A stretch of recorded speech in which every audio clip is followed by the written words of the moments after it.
So this is the character sheet for the Dark Eye. I can handle it. It's not that bad. I mean, it's not heavy on maths, right? I mean, and I don't have to fill it in triplicate. I mean, that's a bonus. Is character creation as complex as they say it is? Well, today we're talking character creation, and here is what you need to know. I don't think it's that bad. It doesn't look that bad. Hello and welcome to this TTRPG review special. My name is Guy and we're talking The Dark Eye. Now, last week I gave you a very brief overview of the rules, and this week, by popular request, we're looking into character design and all of the options that go with it. Now, I do have to say thank you to everybody who commented on last week's video, giving us extra insight and support, by the way. No one really shouted at me for what I did, so I'm very supportive. I'm very happy of that. Now, before we go any further, Ulysses International has paid for this review. They've got a Kickstarter that they're going to be launching soon on a box starter set for the Dark Eye, so watch out for that. We'll promote that as well. But although they've paid for it, they have said to me, I can say what I like. I have to give my honest opinion. That's what they want. Right, so that's out of the way. So character creation, it's always a love-hate, insane space kind of relationship for me. Some people love character creation, and they make like 40 characters. It's true, and it's true. And they make 40 characters and they go, oh, I don't know which one. Others hate it, and they're like, just give me a pre-gen. Or can't you make it for me? I've had that happen a couple of times. Anyway, as a GM and as a player, I have to say that I am usually not a fan of character creation. And the reason for that is because I like to make the character that isn't confined by limited rules. As a GM, you have the power to do anything, right? As a player, you kind of constrained. So Dungeons and Dragons, Pathfinder, Starfinder, most sci-fi games, Star Wars, that sort of thing, you have to build the characters to fit the rules and the mechanics that are based therein. So what's the Dark Eye like in terms of this? What's its take? I'm going to quote the opening line in the rulebook when it comes to character creation, and it says, this chapter is divided into 15 easy to follow steps. Well, that seems pretty straightforward. Newsflash, it's a lie. Now, I don't think I have ever encountered a more complex system for character creation in terms of referencing. And it isn't because of the clarity of the book. The book's beautifully clear, and it's not because of the intricacy of the calculations. They're very straightforward. It's add or subtract. The book is clear. The calculations are simple. It is the simple fact, however, that you begin character creation with 1,000 points, AP points, adventure points, to allocate and distribute to all of the points that are in your character. So that's absolutely fine. I mean, it's a simple process, right? But the numbers change depending on where you're putting them and depending on the class of what they're in. So you're constantly cross-referencing, going, well, if it's a class A or a D or an F, I'm going to spend 5 points, 3 points. Anyway, if I hadn't found the online app, I probably would have said, oh, just build me one or give me a pre-gen. I really would have, because I don't derive enjoyment from adding and balancing and checking that I haven't overspent or... For people who like that, though, this is a perfect system because you can go into the minutiae and balance everything in the minutiae. I mean, it's brilliant from that perspective. So, anyway. Okay, step one. Step one is choose the character that you want to play. A fighter, an archer. Get that sort of idea in your head. I mean, that's a very good example. And then they have an example of 3 players doing exactly that. They kind of talk about what they want and that sort of thing. And I turn to those examples often, so they're very, very helpful. Step 2 is to choose the experience level of your character. And the experience level determines how many points, adventure points, you get to spend at character creation, as well as some minimum and maximum values for pretty much everything. Some folks like to play a hardened, grizzled veteran. Okay, fair enough. Others want to play a squire to the veteran. So your experience levels should be different. So this is a fairly elegant way of doing that. And so there you go. Now, assuming that everyone starts off as an ordinary character, though, for equality, you have a total of 1,000 adventure points, AP, to spend on your character. 1,000, right? So you'll be using these points on all your character values, spending them pretty much on all of the character values, except for the derived stats. Now, those are derived, so you don't have to spend on them, usually. Now, the experience level, I should say, it also caps your maximum values for attributes, skills, combat skills, I know they're not called that, and your attribute numbers as well. And it also gives you the number of spells you can learn, the traditions that you can learn. So I like the idea that the experience level cap is keeping you in that zone. It kind of forces you to do the best with what you have, but also to kind of distribute your points in a little bit more of an even way, rather than just dump statting them onto a select few. But you can still do that, of course. Okay. So step 3 is choosing your race. Human, elf, dwarf, or half-elf, and I'm sure there's more that have been added. So this is where you start spending those points. This is the first time you spend points. Humans cost 0 because they're generic. Elves cost 18, and dwarves cost 61. So you can see where the math starts to kick in. Simple maths, 18 from 1,000. You know, we can all do that, 87 or whatever it is. It's micro spending. So that's fine. Okay, so the races determine your life points, your starting life points, your movement, and then you're allowed to have certain attributes that are either higher or lower than the experience level cap. Remember that set the value. Sometimes you get access to advantages that you can actually buy later on. Sometimes you can't. Step 4 is culture.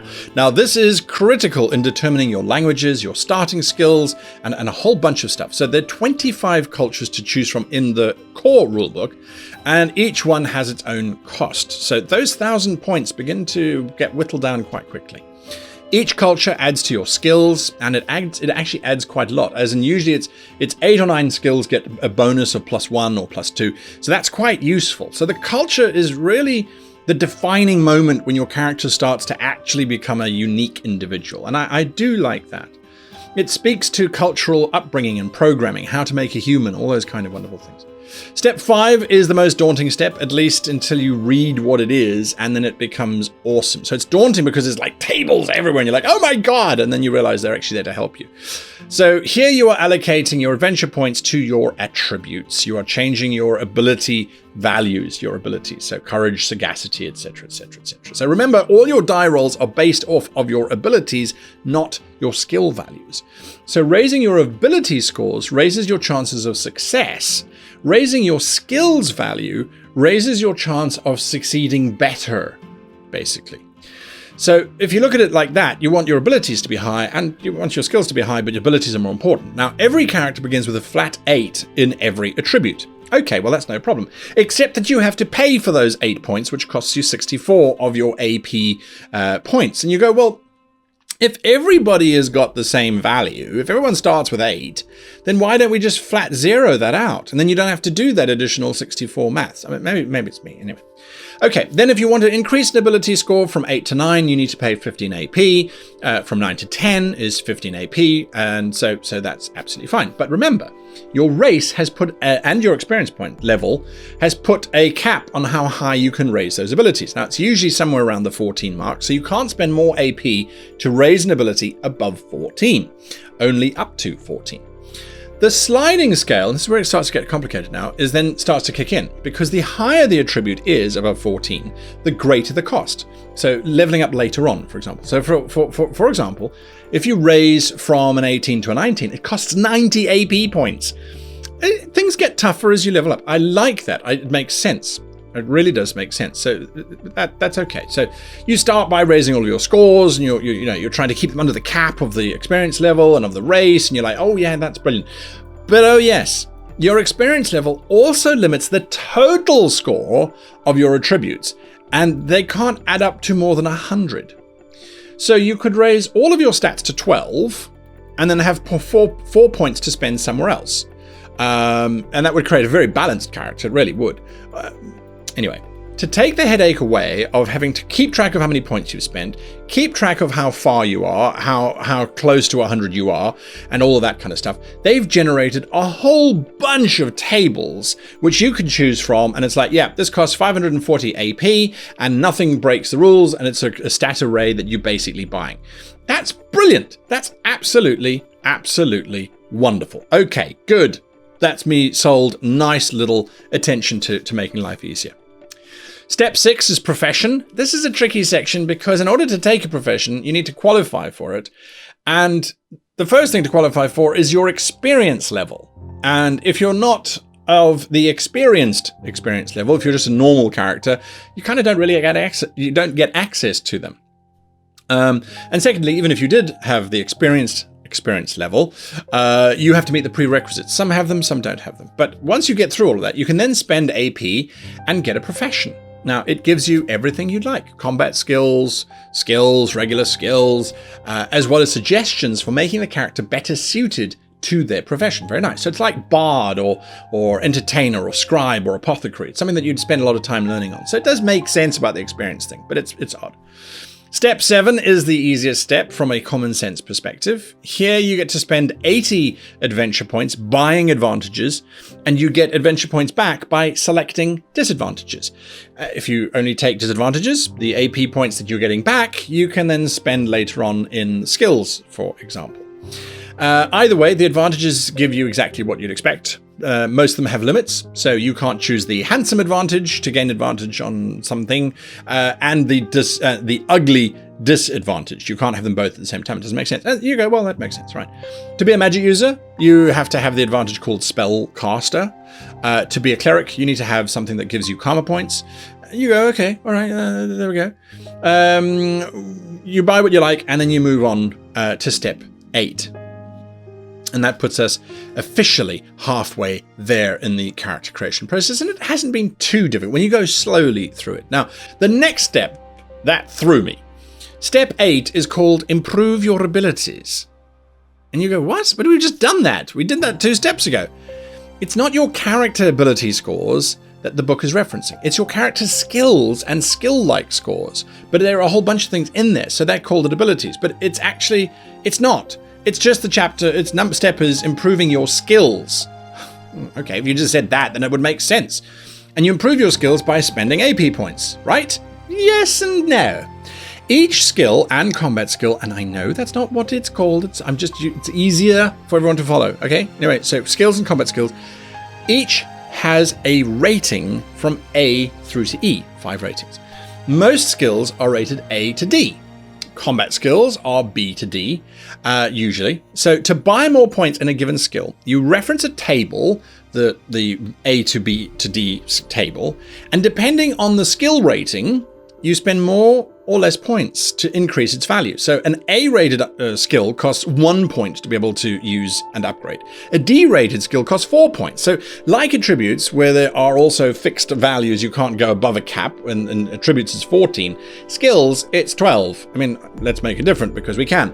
So after that, then they start to increase in wonderful and weird ways, where you're spending for an A-rated skill to go from 20 to 21 costs you 9 points, whereas an E-rated skill costs 105 points for the same 1 point increase after level 20, right?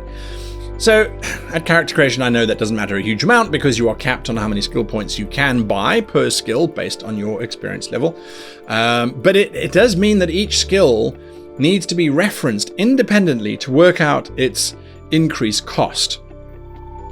Combat skills, as I call them, are also rated, and that makes sense. Crossbows are easier to skill up than bows. Lances are easier to practice and learn with than a polearm, because there's a lot less you can do with a lance. So I'm going to say I do love the idea of skills being easier or more difficult to improve. Some are, some aren't. I really do, and I can't think of a cleaner system than the Dark Eye presents it. I mean, it really does make sense, but it is a little bit heavy to work out all those increases, I must admit, and it's lots of referencing. Anyway, I think that was actually step 9, not step 8. Oh well, whatever. Step 10 gives us the chance to choose our special abilities, which generally improve our skills or our combat skills, and they allow us to do stuff. Very similar to advantages and disadvantages. They have a cost, you have to buy them, of course, and they're nice, little finesses. Finally, we get to step 11, which is a review of our choices, adjustments, and so on, checking the math, etc. Step 12 then allows us to calculate our derived stats, life points, arcane energy, karma points, and that sort of thing. Surprisingly, step 14 is choosing our character age, and they've got a small table that we can use to randomly determine the age of the character based on the experience level of the character. A more experienced character generally is older, a less experienced character generally younger. Kind of makes sense.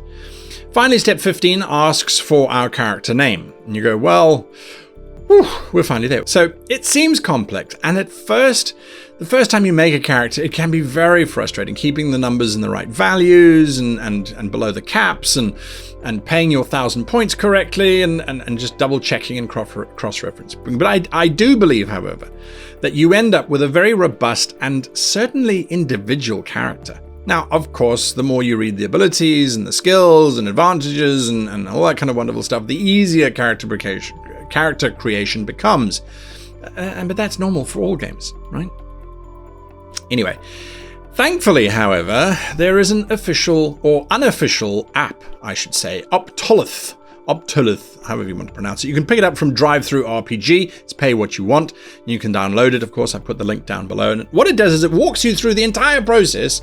It has quick reference cards. You can kind of click and it says, oh, this does that, without having to read around and all that kind of stuff. And then it outputs a PDF, which you'll see on the screen here, where the abilities are actually color-coded according to the suggested die colors from the rulebook, which I really like. And what I also like is that his ability scores are on every single page, so that even if you're on the back of the page, you still see your ability scores, which is ultimately what you are referencing anyway. The official character sheets, by the way, are very, very pretty, and they do the same thing. The book suggests that you read through the cultures and professions and all that kind of stuff first before creating your character, and I do think that that's sound advice. I'm not sure a lot of people, though, are going to want to do that. I have had players go, oh, I want to be a fighter, and just let me be a fighter. And you go, well, anyway. There are no guided paths. There's no, this is wizard, this is fighter, this is cleric, which is absolutely fine. You can make someone who can use a sword and cast spells. It's pretty dynamic, and I really like that. I must say, I really do like that. I'll be using the app to make my characters, just because I don't trust my own maths ability or ability to remember what I have to keep under and that sort of thing. Okay, next week we are talking about, are we doing lore? Are we doing GM support? Because there's a whole bunch of stuff I haven't covered on that one. What are we doing? You choose, tell me down below and have a look at it. And I will have a look at it and I will choose. Big thank you to Ulysses Spiel and Ulysses International for sponsoring these particular episodes and for bringing the Dark Eye to us and allowing us to experience it and explore it. So there we are. Have a look at their website, link down below as well. They have hundreds of books that you can choose from, all very high production quality, I must say. I really do appreciate that from them. And of course, a big thank you to you for watching this. And a big thank you also to the German folk who have been watching this show.